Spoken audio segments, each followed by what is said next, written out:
গত 2-2.5 মাস ধরে এনটিআরসির কাছে আমাদের সুপারিশ বঞ্চিতের বিষয়টা আমরা তুলে ধরেছি যে তাদের কাছে যথেষ্ট শূন্যপদ রয়েছে।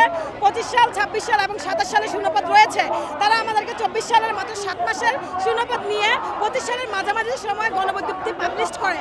আমরা 18,65,719 জন প্রার্থীর সাথে প্রতিযোগিতা করে 60,000 প্লাস প্রার্থী উত্তীর্ণ হই।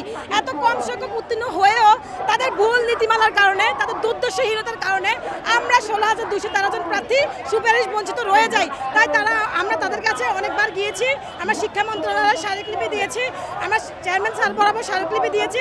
তারা প্রত্যেকবার আমাদেরকে আশ্বাস দিয়েছে, কিন্তু দৃশ্যমান কোনো লিখিত প্রমাণ আমাদেরকে দেয়নি। তারা 19তম সার্কুলার ঠিক করছে যে 19তম সার্কুলার দিবে, যেটা নীতিমালা সম্পূর্ণ আমাদের থেকে ভিন্ন।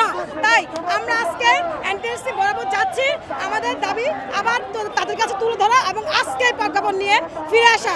আমরা চাই 25 সালের 31 ডিসেম্বর পর্যন্ত শূন্যপদ দিয়ে আমাদের জন্য বিশেষ গণবিজ্ঞপ্তি করবে এবং প্রাতিষ্ঠানিক সকল বাধা তুলে দিবে।